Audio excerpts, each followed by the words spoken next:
بسم اللہ الرحمن الرحیم اقرأ باسم ربک الذی خلق۔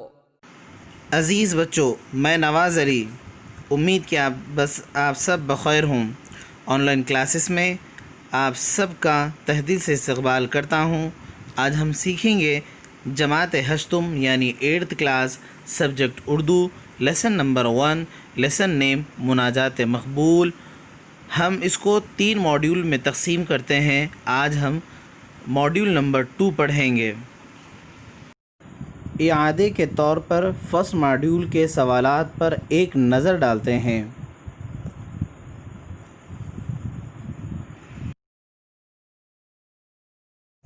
عزیز طلباء، ہم سب سے پہلے اس کتاب سے متعلق اس سے پہلے کے ماڈیول میں ہم نے اس کا جائزہ لے چکے ہیں۔ اور ہم نے یہ سیکھا ہے، اس کا اعادہ ہم کر لیتے ہیں۔ مناجات مقبول یعنی وہ نظم جس میں خدا کی تعریف اور اپنی عاجزی کا اظہار کر کے دعا مانگی جائے، اور ہم نے دعا سے متعلق معلومات حاصل کی، اور مناجات کا ایک حصہ ہم پڑھ چکے۔ عزیز طلباء، آپ کو اس کا لحن تو آپ کو یاد ہوگا، تو چلیے آج ہم دوسرا حصہ یعنی سیکنڈ ماڈیول کو شروع کرنے جا رہے ہیں۔ ایک مصرع، ایک شعر پہلے کا پڑھ لیتے ہیں، اس کے بعد دوبارہ ہم اپنے سبق کی طرف آ جائیں گے۔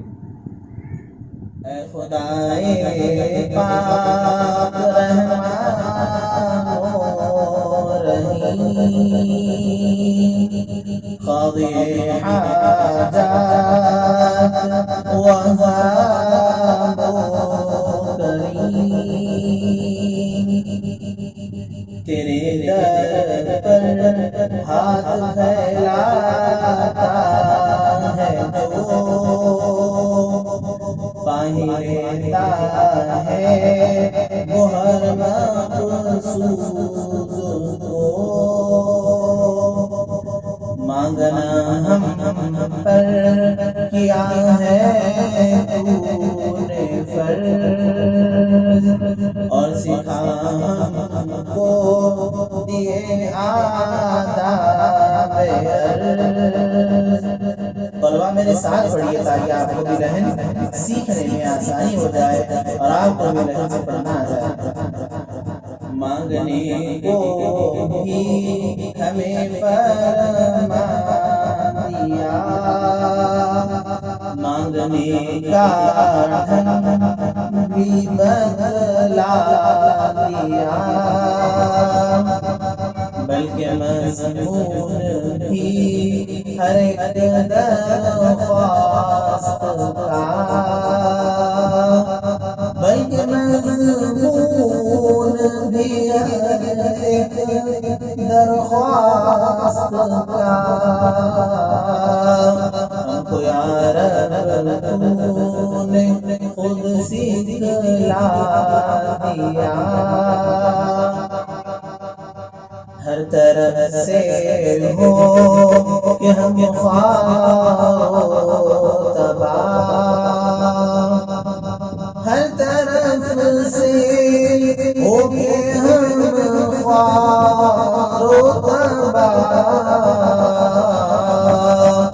پڑے اب تیرے در پر یا الہ، گرچہ یا رب ہم سراپا ہیں برے، گرچہ یا رب ہم سراپا ہیں برے، ہم تو لے آ پڑے در پر تیرے، دل میں ہے لاکھوں امیدیں جلوہ گر، دل میں لاکھوں امیدیں جلوہ گر، ہاتھ اٹھاتے شرم آتی ہے مگر تو غنی ہے اور ہم ہیں بے نوا تو غنی ہے اور ہم ہیں بے نوا کون پوچھے گا ہمیں تیرے سوا ہے تو ہی حاجت روائے دو جہاں ہم تیرا در چھوڑ کر جائیں کہاں اپنی رحمت ہم پہ اب مبذول کر اپنی رحمت ہم پہ اب مبذول کر یہ مناجات اور دعا مقبول کر۔ اب ہم اس کا خلاصہ طلباء عزیز ہم اس کا خلاصہ پڑھیں گے اور اس کو سمجھیں گے۔ میری آپ سے خواہش ہے کہ آپ بھی کوشش کریں اس کا جو خلاصہ ہو سکتا ہے وہ کیا ہے۔ تیرے در پر ہاتھ پھیلاتا ہے جو پا ہی لیتا ہے وہ ہر مقصود کو، یعنی تیرے آگے جو مانگنے بیٹھتا ہے وہ کچھ نہ کچھ پا ہی لیتا ہے۔ مانگنا ہم پہ کیا تو نے فرض اور سکھا ہم کو دیے آداب عرض، اسی لیے تو ہم پر مانگنا ضروری کر دیا اور مانگنے کے آداب بھی اللہ تعالیٰ نے ہمیں بتلا دیے۔ مانگنے کے آداب کیا ہیں؟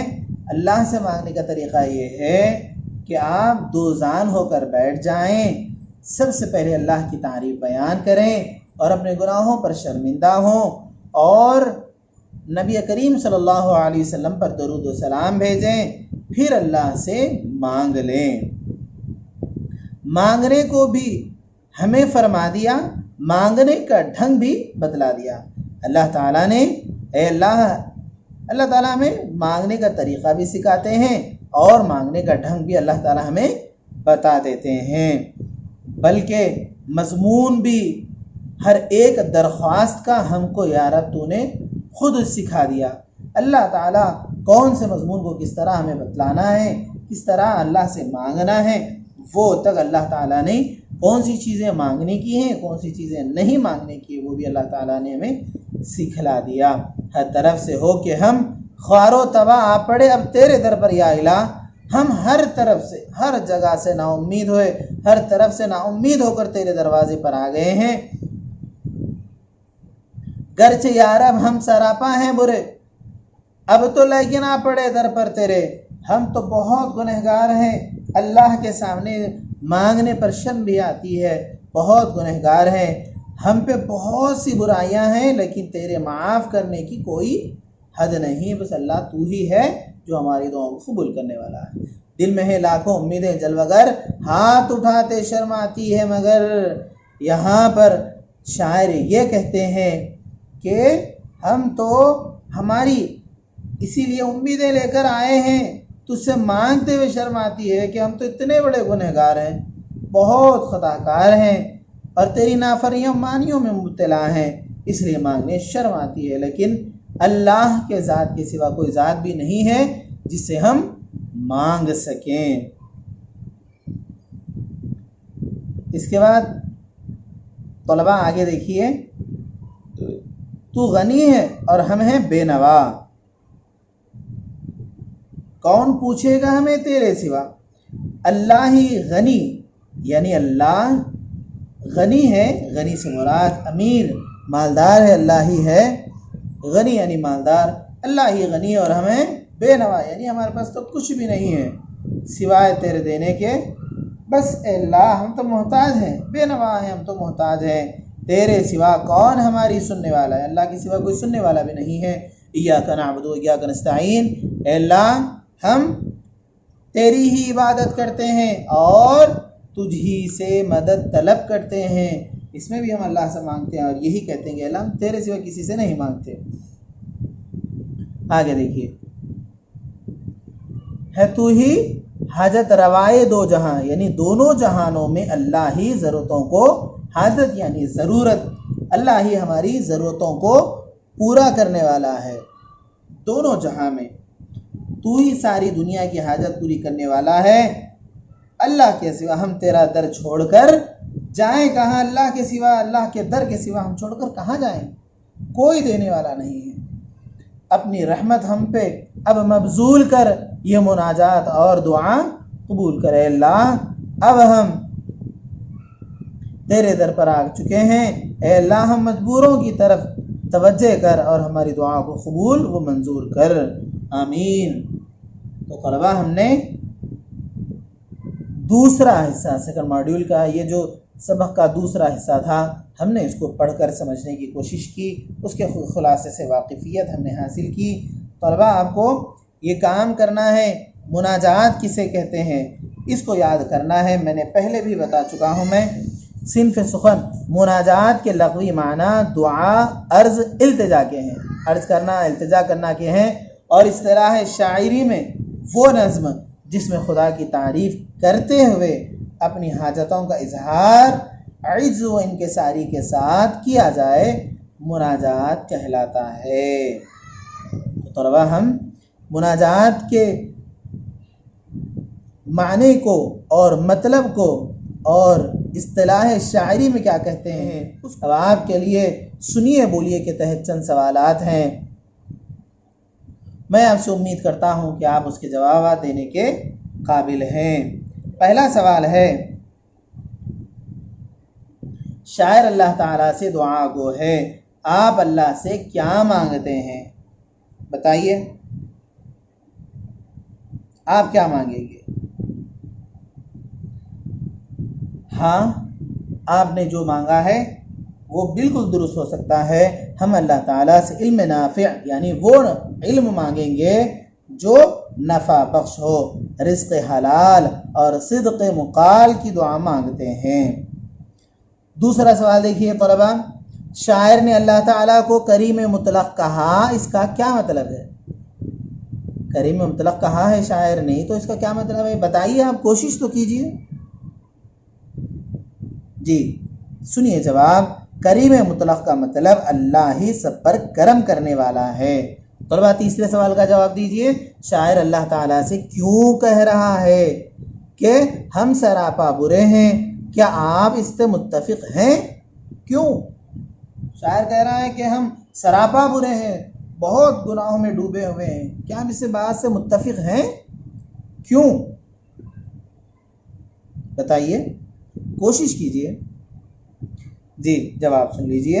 شاعر عاجزی کے ساتھ بارگاہ خداوندی میں دست بدعا ہے کہ ہم سراپا برے ہیں، تیری ذات کے سامنے میری کوئی حقیقت نہیں ہے، اور ہاں ہم اس سے متفق ہیں. اس لیے کیونکہ اس لیے کہ انسان سراپا گناہوں کا مجسم ہے اور وہ غفور الرحیم ہے. کہ اللہ ہی ہے جو غفور الرحیم ہے. چوتھا سوال کا جواب دیجئے. طلبہ، آپ سے سوال کرتا ہوں، اس دعا میں شاعر نے اللہ تعالیٰ کو کن صفاتی ناموں سے یاد کیا ہے اور ان ناموں سے کیا مراد ہے؟ بتائیے. اللہ کے صفاتی نام میں نے فرسٹ ماڈیول میں آپ لوگوں کو بتایا تھا کہ اللہ کے اس میں بہت سارے نام ہیں. وہ کیا کیا ہیں؟ تو ابھی آپ دیکھیے.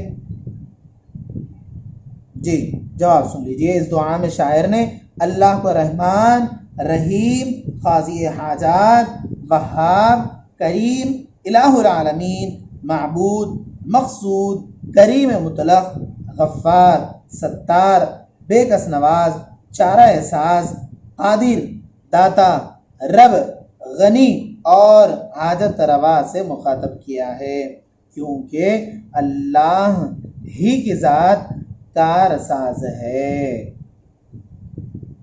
طلبہ، اب چلیے پانچویں سوال کا جواب دینے کی آپ کوشش کیجئے. شاعر قاضی حاجات کسے کہہ رہا ہے اور کیوں؟ کون ہے قاضی حاجات؟ اللہ کسے کہہ رہا ہے؟ جواب دیجئے، کوشش تو کیجئے۔ جی، شاعر اللہ کو قاضی حاجات کہہ رہا ہے کیونکہ اللہ ہی ہر ایک کا حاجت روا ہے۔ طلباء عزیز، اب چلیے ہم نے فرسٹ ماڈیول میں آپ کو دال بیٹ یہ نظم پڑھ کر اس سے متعلق جو خالی جگہوں کو پر کرنے کے لیے آپ کو ہوم ورک یعنی گھر کی مصروفیت کے طور پر ہم نے دیا تھا، کیا آپ اس کو کر چکے ہیں؟ اس کے ساتھ ساتھ ہم نے آپ سے چند سوالات لفظیات سے متعلق ہم نے دیے تھے، کیا آپ نے اس کو بھی کر لیا ہے؟ میں اس کے تصاویر آگے پیش کر رہا ہوں، آپ اسے دیکھ لیجئے، اگر کچھ غلطیاں ہوں آپ کے پاس تو درست کر لیجئے۔ ہم تھرڈ ماڈیول میں زبان شناسی سیکھیں گے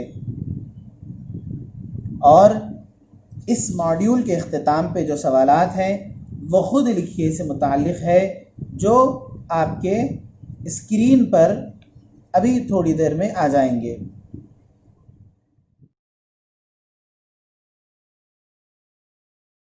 اسٹوڈنٹس، یہ فرسٹ ماڈیول کے جوابات ہے اور سیکنڈ ماڈیول کے کوشچنز یہ آپ کے سامنے ہیں۔